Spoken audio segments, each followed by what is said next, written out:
चलिए, स्वागत है आपका आपके YouTube channel the CGPSC coach में। जो लास्ट वीडियो था उसमें जनगणना का पार्ट 1 हमने अपलोड किया था, छत्तीसगढ़ का आर्थिक सर्वेक्षण वर्ष 2019-20 का। तो ये जनगणना का पार्ट 2 है, जिसमें आकांक्षी जिले और जो कुछ तथ्य बच गए थे उसके ऊपर हम आपके साथ जानकारी साझा कर रहे हैं, है ना भाई। तो जैसा हमने बताया था, नोट्स को पढ़िए, नोटबुक में नोट कीजिए, सिनॉप्सिस बनाइए। और एक खास महत्वपूर्ण बात, ये जो आपका टेलीग्राम है, टेलीग्राम में द CGPSC कोच के नाम से चैनल बना हुआ है। तो अपडेट्स के लिए आप निश्चित तौर पे चाहें तो चैनल को ज्वाइन कर सकते हैं, है ना भाई। चलिए, तो कल जहां तक हमने चर्चा किया था, काफी सारे आंकड़े हैं, थोड़ा सा परेशान करेंगे। तो निश्चित तौर पे उसको याद करने के कई पैटर्न हो सकते हैं, और जिस पैटर्न में आप याद कर सकते हैं कीजिएगा। हमने कोई पर्टिकुलर शॉर्ट फॉर्म या पैटर्न नहीं बताया हुआ है, सबका माइंड सेटअप अलग अलग होता है ना भाई। और वैसे तो किसी भी चीज़ों को प्रिपरेशन करने का जो सबसे बढ़िया तरीका है वो है कंप्लीट थ्योरी पढ़ना। तो थ्योरी पढ़ने से अपने आप चीज़ें जो है 2 बार 3 बार स्टडी करो तो कॉन्सेप्ट्स क्लियर रहते हैं, अच्छे से बैठता है। और एग्जामिनेशन टाइम में क्वेश्चन पेपर में क्वेश्चन देख करके कॉन्सेप्ट के बेसिस पे ही परफेक्ट आंसर याद आता है ना। तो चलिए, शहरीकरण की बात करते हैं। तो जनगणना के दूसरे भाग में शहरीकरण के ऊपर हम चर्चा करें, है ना। तो शहरीकरण में सर्वाधिक शहरीकरण या सबसे अधिक शहरीकरण वाला जो जिला है हमारे राज्य में 27 जिलों में जनगणना 2011 के आधार पर, तो वो दुर्ग है। सर्वाधिक शहरीकरण वाला जिला कौन सा है? दुर्ग है। दूसरे नंबर पर रायपुर है और तीसरे नंबर पर कोरबा है। वैसे ही न्यूनतम में कहें तो सबसे कम शहरीकरण वाला जो जिला है वो बलरामपुर है, ठीक है। उससे अधिक शहरीकरण में गरियाबंद है, उससे अधिक शहरीकरण में जसपुर है। तो ये आपके पहले, दूसरे, तीसरे, 3 नंबर पर होते हैं, ठीक है। साक्षरता की बात करें तो राज्य का जो साक्षरता है वो 70.03% है। साक्षरता के आधार पर छत्तीसगढ़ का भारत के राज्यों में 20वां स्थान है, जबकि केंद्र शासित प्रदेशों को मिला दें तो भारत संघ में साक्षरता के आधार पर छत्तीसगढ़ का 27वां स्थान है ना। पुरुष साक्षरता में 80.27% और राज्य में महिला साक्षरता 60.24% उपलब्ध है, ठीक है। सर्वाधिक साक्षर जिला जो है दुर्ग है, 82.86% साक्षरता के साथ। और न्यूनतम साक्षर जिला जो है सुकमा है, 34.81% साक्षरता के साथ। वैसे ही अनुसूचित जाति में सर्वाधिक साक्षर जिला बालोद है। महत्वपूर्ण प्रश्न है, ध्यान रखिएगा। अनुसूचित जाति में सर्वाधिक साक्षर जिला बालोद है, 79.61%, जबकि अनुसूचित जाति में न्यूनतम साक्षर जिला जो है वो आपका सरगुजा है, 56.07%। अब इसी को जैसे याद रखना है तो आप बास याद रख सकते हो। बालोद आपका सर्वाधिक हुआ, सरगुजा जो है आपका न्यूनतम हुआ। अब यहाँ पर, ठीक है, आगे इसमें देखें तो अनुसूचित जनजाति की बात करें तो अनुसूचित जनजाति में सर्वाधिक साक्षर जिला बालोद है, और अनुसूचित जनजाति में न्यूनतम साक्षर जिला जो है सुकमा है, ठीक है भाई। तो अब यहाँ पे बालोद, सरगुजा, बालोद, सुकमा, चूंकि दोनों में सर्वाधिक में बालोद है तो ये बास, वैसे ही बासु, ठीक है भाई। तो यहाँ से सुकमा आपको इंस्टेंट कर जाएगा।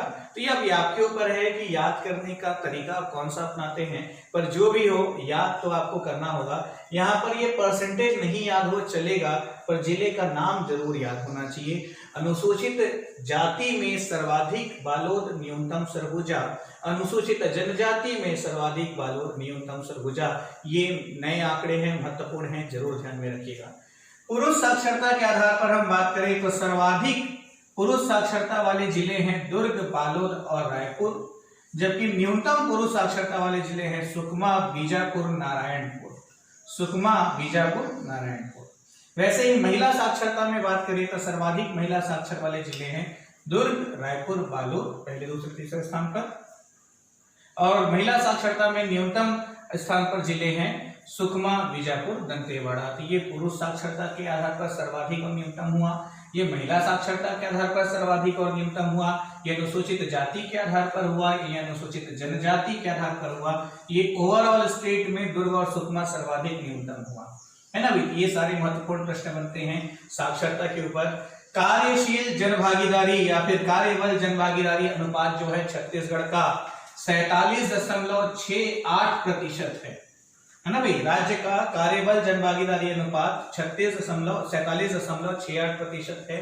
ठीक है, मतलब कि 100 में से 47.68% जो है कार्यशील जनसंख्या है, कार्यबल है हमारे पास। ठीक है, राज्य के 27 में से 7 ऐसे जिले हैं, राज्य के 27 में से 7 ऐसे जिले हैं जिनका कार्यबल जनभागीदारी अनुपात छत्तीसगढ़ के कार्यबल जनभागीदारी अनुपात से कम है। ध्यान रखिएगा, 7 जिलों का कार्यबल जनभागीदारी अनुपात छत्तीसगढ़ के कार्यबल जनभागीदारी अनुपात से कम है। जनसंख्या घनत्व की हम बात करें तो यहाँ पर वर्ष 2001 और 2011 से हम तुलना करते हैं। तो वर्ष 2001 में भारत का जनसंख्या घनत्व मतलब क्या है? प्रति वर्ग किलोमीटर में रहने वाले लोगों की संख्या, व्यक्तियों की संख्या, प्रति वर्ग किलोमीटर में निवासरत व्यक्तियों की संख्या, डेंसिटी, घनत्व। ठीक है भाई। तो वर्ष 2001 में भारत का घनत्व था 325 जनसंख्या घनत्व, जबकि छत्तीसगढ़ राज्य का जनसंख्या घनत्व था 154।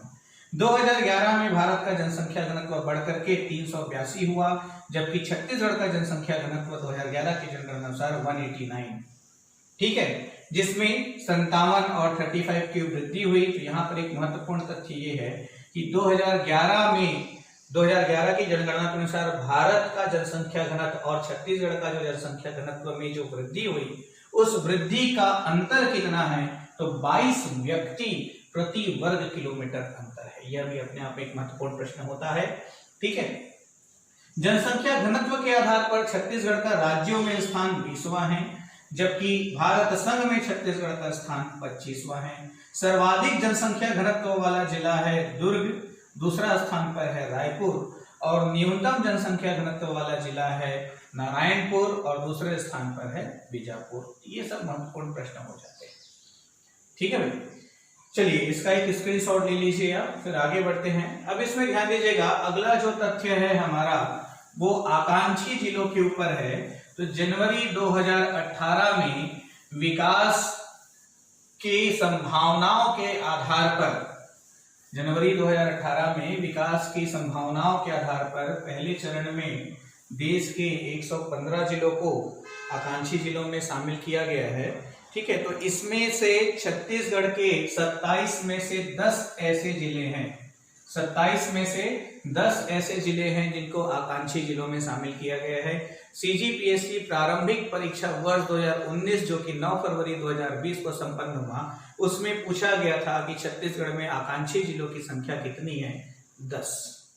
ठीक है भाई, तो राज्य में 10 आकांक्षी जिलों को शामिल किया गया है। तो यहाँ पर थोड़ा सा हम इस बात पे चर्चा करें कि आकांक्षी जिलों में विकास के आधार पर, मतलब कि विकास के तुलना अन्य जो जिले हैं, जो समृद्ध जिले हैं, उसकी तुलना में जो पिछड़े जिले हैं, जहां पर विकास की संभावनाएं ज्यादा है, जहां पर विकास की आवश्यकता ज्यादा है, ऐसे जिलों को चिन्हित करके आकांक्षी जिलों का नाम दिया गया है। जनवरी 2018 से देश की नीति आयोग द्वारा इस योजना का क्रियान्वयन प्रारंभ हुआ है। ठीक है, तो इन आकांक्षी जिलों में क्या किया जा रहा है? तो यहाँ पर स्वास्थ्य एवं पोषण, शिक्षा, कृषि, जल संसाधन, वित्तीय समावेशन एवं कौशल विकास, सड़क, पेयजल की उपलब्धता, ग्रामीण विद्युतीकरण एवं आधारभूत संरचनाओं का विकास किया जा रहा है, ताकि जिले को विकसित किया जा सके, समृद्ध किया जा सके।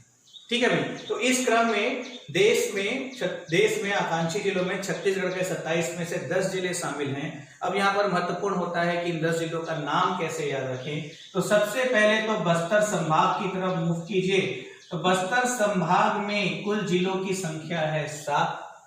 ठीक है भाई, तो ये 7 के 7 शामिल हो गए, और इस 7 के अलावा और कौन से हैं? तो कोरबा है, महासमुंद है, ठीक है, और तीसरा है राजनांदगांव। इन सभी को मिलाकर के आपके 10 जिले हो जाते हैं। तो बस्तर संभाग के 7 जिले, ठीक है भाई, बस्तर संभाग के 7 जिले कौन कौन से? बस्तर जिला हुआ, बीजापुर हुआ, कोंडागांव हुआ, कांकेर हुआ, सुकमा हुआ, नारायणपुर हुआ और दंतेवाड़ा। ठीक है भाई, ये 7 जिले आपके बस्तर संभाग के, कोरबा, महासमुंद, राजनांदगांव, जैसे कि इसी को अब मान लो याद रखना हो, है ना भाई, तो कोबरा जैसा कि सांप होता है तो उसको कोमरा जैसे आप याद कर सकते हो तो कर लीजिए। आपके अपने तरीके हैं कैसे आपको मेमोराइज करना है, याद करना है। तो 10 जिले, 10 जिलों के नाम, बस्तर संभाग के 7 जिले और कोरबा, महासमुंद, राजनांदगांव। वैसे भी आप सीजीपीएससी की तैयारी कर रहे हैं तो छत्तीसगढ़ के सभी जिलों का नाम और उनकी स्थितियां मैप में वैसे ही आपको मालूम होना चाहिए, ताकि जब भी आवश्यकता पड़े आप उसको प्लॉट कर सकें।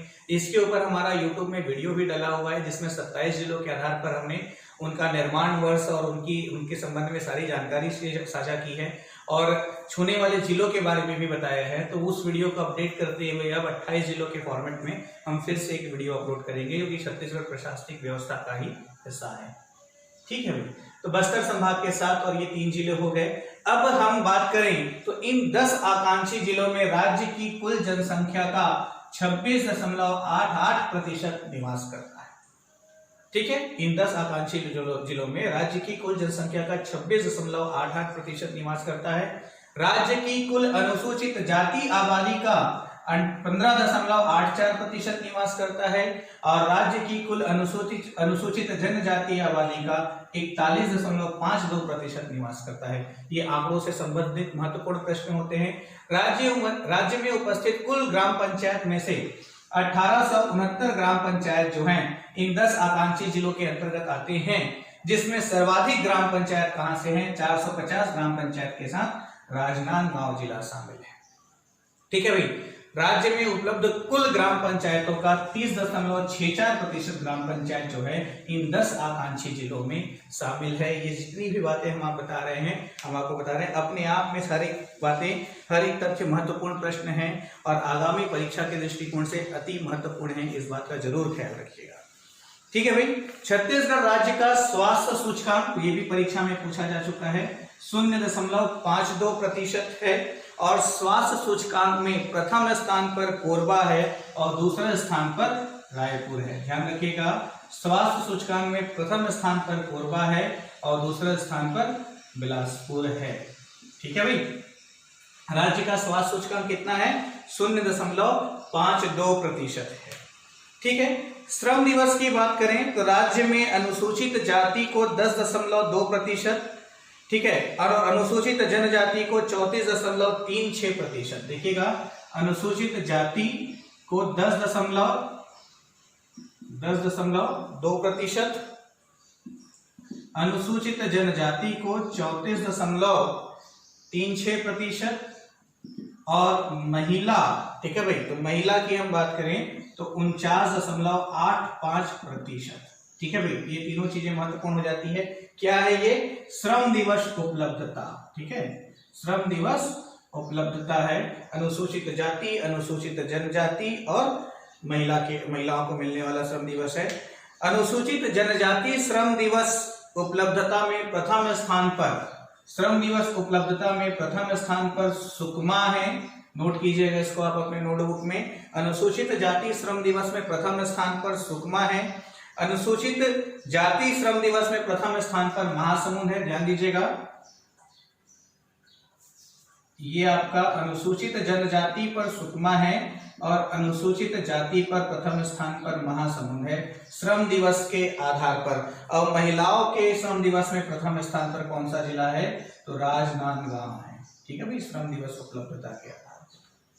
शहरीकरण का हमने पहले ही बता दिया है आपको, और राज्य के जो 10 आकांक्षी जिले हैं उसके लिंगानुपात के बारे में भी तथ्य बताए गए हैं। तो यहाँ पे आकांक्षी जिलों के लिंगानुपात के संदर्भ में आपको किसी भी प्रकार की कोई तैयारी नहीं करनी है। तो आकांक्षी जिलों को लेकर के इतनी सारी बातें महत्वपूर्ण होती हैं जो कि परीक्षा के दृष्टिकोण से इंपॉर्टेंट है। नोट्स में आकांक्षी जिलों का लिंगानुपात भी सम्मिलित है, तो यदि आपकी पढ़ने की या तैयारी करने की इच्छा है तो नोट से आप देख लीजिएगा। ठीक है भाई, तो ये जनगणना का भाग 2 संपन्न हुआ।